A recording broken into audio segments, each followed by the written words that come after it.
I get up when you get down to this. Keep cool, but still get loud to this. When it drops, just can't deny. The mic turned off, but I'm amplified. So if you... Hey little chefs. Today you'll need 6 cups of all-purpose flour, 1 cup of sugar, 1 tablespoon plus 1 teaspoon of baking powder, 1 teaspoon of baking soda, 1 teaspoon of salt, 3 sticks of cold butter, 2 cups of buttermilk, half a cup of heavy cream, 4 cups of fresh or frozen blueberries. So making scones is really easy and it teaches you the technique of not overmixing. So to begin, wash your hands. I have my 6 cups of flour right here. I'm going to add all of my dry ingredients. My cup of sugar, my baking soda, baking powder, and salt. Take our 3 sticks of butter and we're going to cube it using a bench scraper.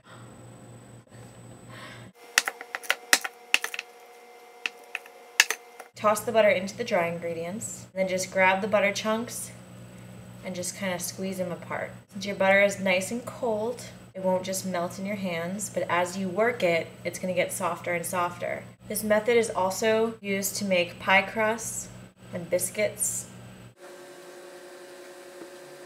Once you think all the big chunks are out, just give your bowl a shake, and then I'll cause all the bigger pieces to come to the top. Get those out. That piece is probably the biggest piece you would want. All right, you're all set. Once your butter is all cut in, we're ready to add our wet ingredients. 2 cups of buttermilk. And our half a cup of heavy cream. Start by just folding with your spatula. Finally, just use your hands to sort of work it all in. Just sort of folding so that the dries are all incorporated. We're going to put this onto our work table and work it from there. Dump all of your dough onto the workspace, fold it until all the dry is incorporated, and it's going to become ragged dough. You're going to add your blueberries, flour up your hands.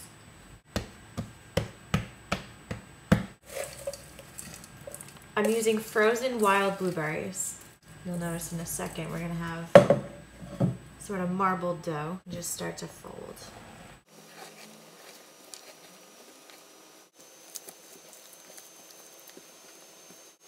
To clean your bench, the bench scraper is going to be your friend.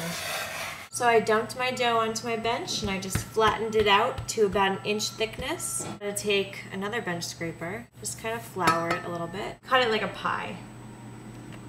Keep your tool nice and floured. It'll help it from sticking. You can make them as big or small as you'd like. Mine are going to be gigantic, but that's fine. Okay, once you've cut it up like a pie, we're going to put them on our sheet pan and bake them. So take a nice big sheet pan. Don't inhale. And now just transfer your scones onto your sheet pan. We're going to take some egg wash. I made mine with 1 egg and 1 tablespoon of heavy cream. You can use water or milk. Shimmering sugar, just to add a little bit of crunch to the top. I have my oven at 350 degrees. And we're going to put these in for between 10 and 20 minutes, depending on how big they are. Mine are pretty big, so we'll see.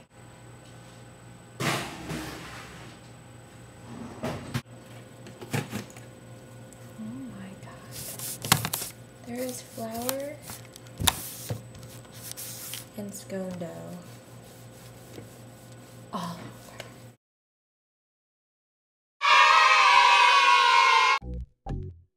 over. So our leaveners are baking powder, which helps with rise, and baking soda, which helps with spread, and steam. So here's our scone, and a side view of our scone, with the chunks of butter in it. And when we add heat, this causes the butter to melt slowly because it is cold, creating pockets and expansion. Because butter is 80% milk, fats, and milk solids, and water plus heat produces steam, the butter slowly melts and creates holes and therefore creates steam, which creates leavening. And that's the science behind scones. Can you see how smoky it is in here? Once your ridiculously large scones are slightly browned on top and sort of set, then they're all set to eat. Thanks a lot for baking with me today. I'll see you guys in a few days.